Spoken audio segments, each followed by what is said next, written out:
Radio Bijak dan Cerdas. Rekan Dakta, saatnya kita masuk di segmen Perspektif Politik bersama pengamat politik dan pemerhati bangsa Tony Rosin. Perspektif Politik. Assalamualaikum, selamat pagi Pak Tony. Waalaikumsalam warahmatullahi wabarakatuh. Selamat pagi Mbak Ulfi dan seluruh pendengar Dakta dimanapun berada. Baik, kayaknya Muktamar ini semakin panas ya Pak. Kemarin apakah memang sudah menghasilkan sesuatu ataukah menghasilkan adanya konflik ini Pak? Silakan. Sudah merupakan sesuatu yang biasa terjadi di setiap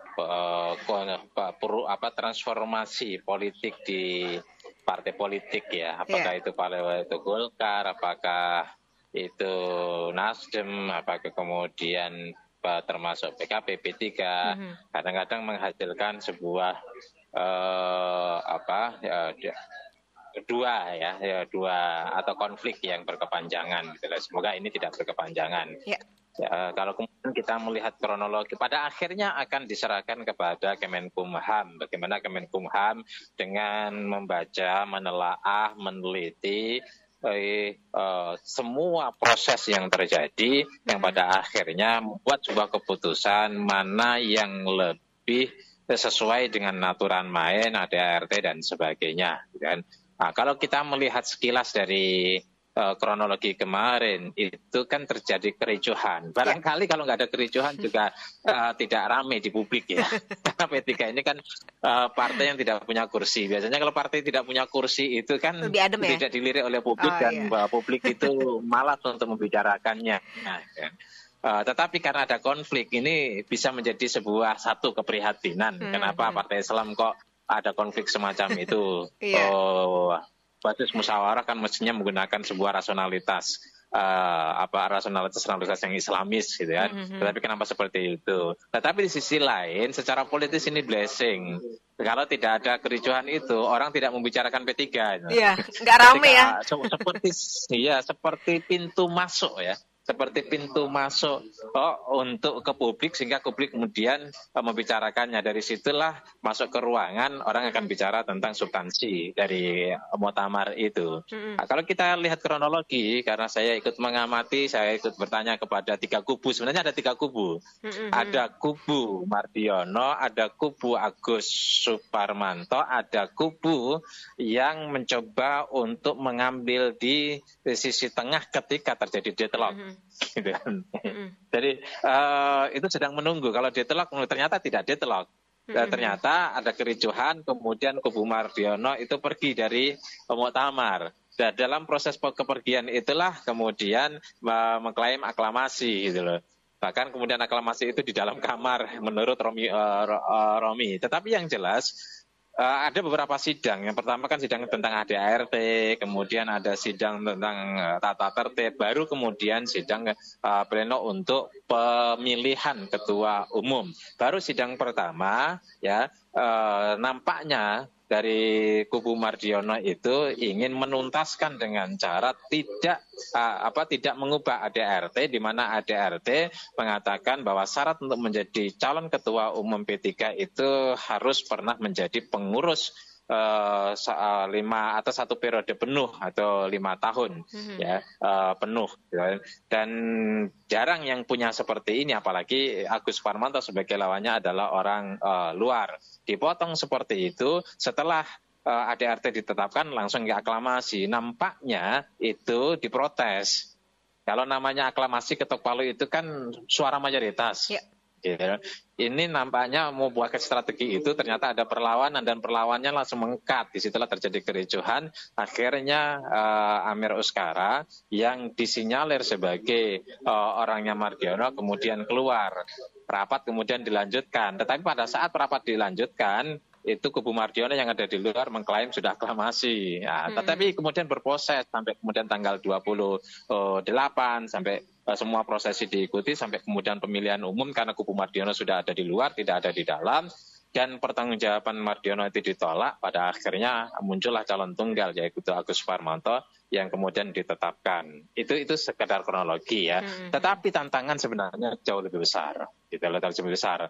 Kalau saya sebagai Mardiono seandainya saya, karena setelah gagal untuk memasukkan orang atau anggota DPR, anggota atau kader ke DPR, saya akan legowo, saya akan calonkan orang internal yang jauh lebih baik, yang bisa diterima oleh banyak pihak. Kemudian saya itu kalau punya pemikiran dewasa dan matang dalam berpolitik, tidak memaksakan diri, gitu loh. Karena akhirnya isu perubahan kan besar. Ketika isu perubahan besar itu mestinya harus dibaca. Mardiono kan bisa mencalonkan orang di internal.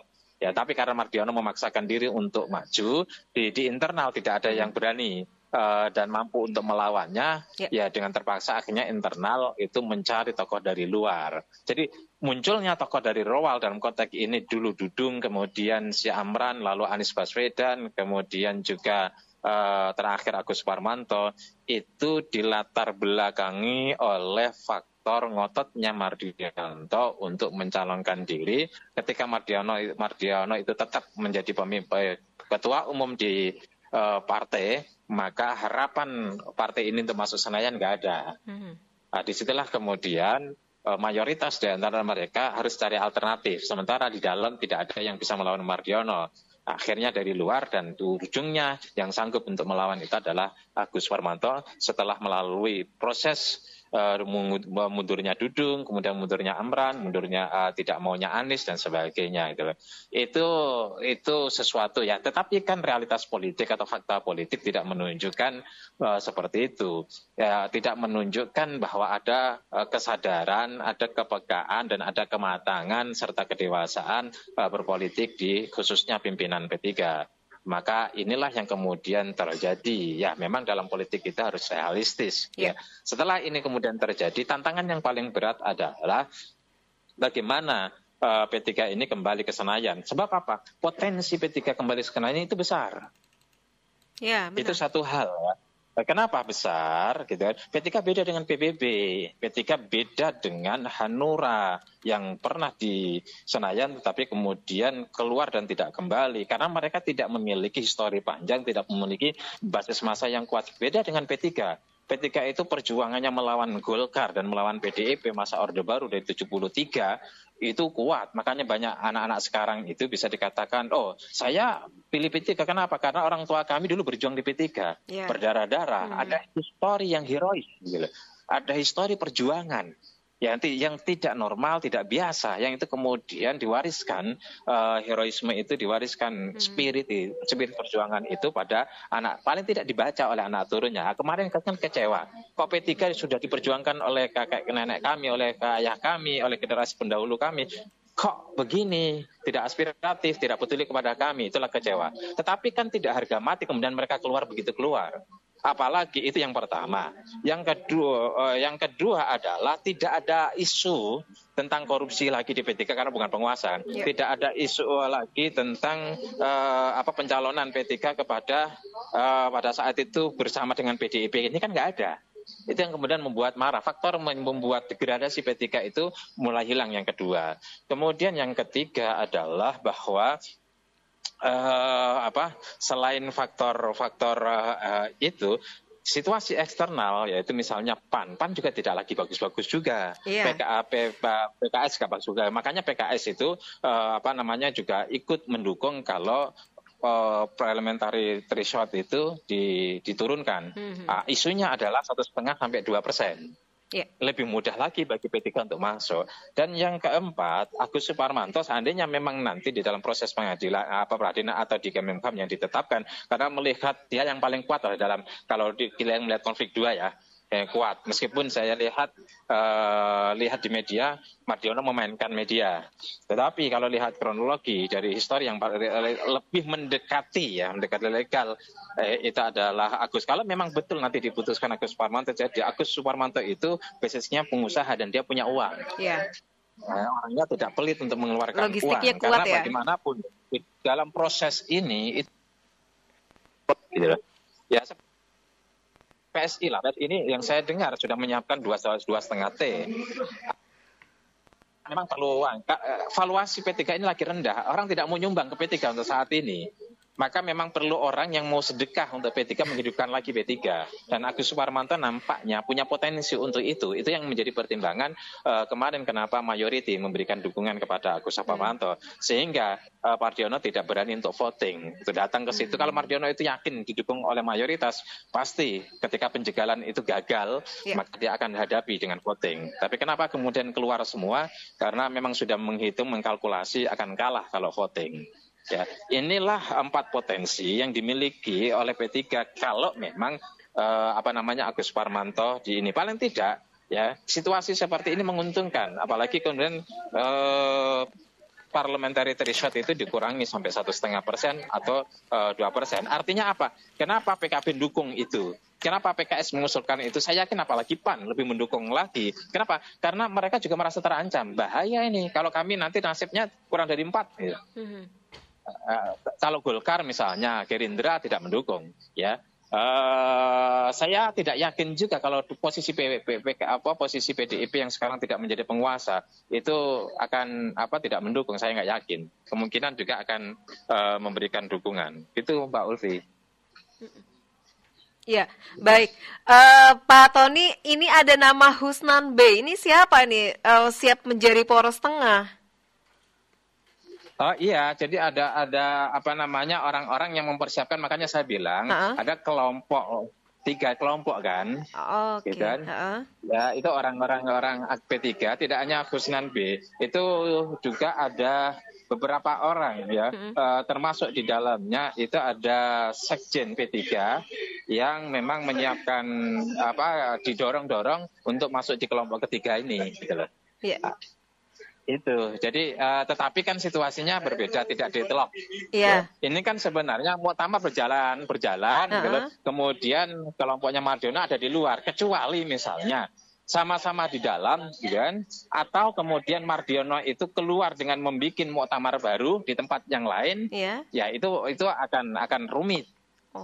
Deadlock itulah, atau kemudian ada di dalamnya itu deadlock, bisa masuk kelompok ketiga, tapi karena tidak deadlock itu kelompok ketiga itu tidak memiliki kesempatan, memiliki ruang. Nah, kalau kemudian Mardiono di keluar itu mengadakan muktamar, itu bisa 2 kepemimpinan. Tapi kalau sekarang kan 1 muktamar, yang satu itu menyelesaikan rangkaian di dalam, yang satu itu kemudian keluar, tapi tidak membuat muktamar baru. Agak berat.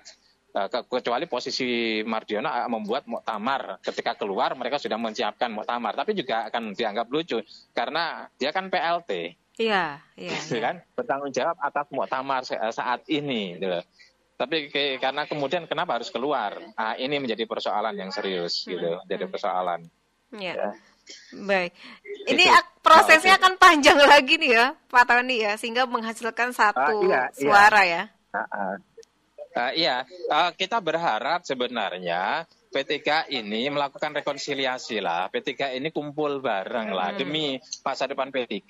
Ini kan sudah saling mengakomodir lah. Misalnya, majelis suronya dikasih Mardiono misalnya. Terus kemudian orangnya Mardiono menjadi wakil ketua, salah satunya Amir misalnya, menjadi sebuah bentuk rekonsiliasi. Sebenarnya upaya yang saya dengar, upaya untuk melakukan ini sudah ada sebelum muktamar. Tetapi tidak. Dan saya dengar pula katanya Mardiono juga siap untuk rekonsiliasi. Tetapi kan Mardiono tidak sendiri, dia punya kubu. Nah ini perlu di cross check. Tetapi saya yakin publik, terutama konstituen P3, menginginkan agar ada rekonsiliasi, menginginkan agar tidak terjadi sebuah konflik. P3 ini harus secara bersama-sama mendapatkan dukungan untuk naik, untuk memperbaiki diri, karena tantangan yang paling berat adalah kembali kepada Senayan. Ya konflik-konflik itu yang terjadi biasanya ya orang menganggap biasalah aja karena memang punya kursi jadi rebut di DPR. Artinya energi itu mesti dipakai untuk mengembalikan trust publik kepada P3 dan bagaimana P3 kembali kepada Senayan. Mestinya itu. Jangan buang-buang energi untuk berkonflik. Meskipun ini menjadi sebuah dinamika, kita berharap dinamika ini cepat selesai, tidak berlarut-larut. Ya, tentunya kan apa ya, banyak yang mengatakan P3 habis gelap lanjutlah dualisme. Apakah masih dalam tahap kegelapan belum menuju keterangan ini ya Pak Tony? Oh iya, sebagaimana tadi yang saya bilang, ada 4 potensi, Mbak. Iya. Ya, ada 4 potensi. Ini P3 beda dengan Hanura, memang dalam kondisi yang dalam tanda kutip memprihatinkan ya. Apalagi dalam kondisi P3 sejak 73 tahun, sejak tahun 73 kemudian masuk di DPR terus, kemarin nggak masuk, itu merupakan keprihatinan satu ya. Kemudian yang kedua, pada saat kemudian itu terjadi, sekarang muktamar ada konflik, ini keprihatinan yang kedua. Ya meskipun demikian kita harus meletakkan secara proporsional bahwa potensi P3 masih cukup besar karena satu konstituennya itu konstituen yang cukup solid, konstituen pasti gitu kan. Seperti PKB lah, konstituen yang pasti. Kemudian dan kedua adalah dan PDIP ya punya konstituen yang pasti, PKS punya konsekuensi. Kemudian karena histori yang panjang, yang kedua adalah bahwa kemarin itu sudah mendekati 3,8 yang kemungkinan nanti akan menjadi wasarannya 2% saja. Ya, kemudian yang ketiga tidak ada isu yang krusial terkait dengan P3. Kalau dulu kan ada isu korupsi, ya ketua umumnya, kemudian ada isu mendukung partai atau pemilih calon presiden yang tidak disukai atau tidak sesuai dengan aspirasi pendukungnya. Kemudian selanjutnya itu adalah bahwa kondisi di luar partai, khususnya partai Islam itu kan sekitar 30-an persen, 30% lah, 29-30%. Itu sedang tidak baik-baik saja. PAN kalau tidak terus-menerus belanja caleg, ya susah juga untuk recovery. Ya, kemudian PKS kondisinya kemarin sedang dihukum oleh konstituen pada saat menolak ke pencalonan Anies Baswedan di Pilgub DKI dan terbukti memang fakta-fakta menunjukkan seperti itu. Terlepas dari apapun itu, itulah fakta politiknya bahwa ada kemarahan konstituen PKS. Ini kan beririsan. PAN, kemudian PKB, ya PKB nggak ada masalah. Kemudian PKS itu kan konstituennya beririsan dengan P3 juga. Nah, ini yang kemudian bisa diambil, bisa diambil. Kemudian yang terakhir adalah bahwa Agus Suparmanto ini seorang pengusaha, punya duit dan mau keluar duit untuk menjadi energi bagi pencalonan atau bagi pertarungan di 2029. Itu, Mbak. Baik. Kita tunggu saja nanti dualismenya akan seperti apa. Apakah mau menurunkan ego masing-masing nih, Pak ya? Ya. Kita tunggu, Pak. Baik. Insya Allah. Terima kasih. Assalamualaikum warahmatullahi wabarakatuh. Baik, sama-sama. Waalaikumsalam. Perspektif politik. Rekan redaktor demikian perspektif politik bersama pengamat politik dan pemerhati bangsa Tony Rosid.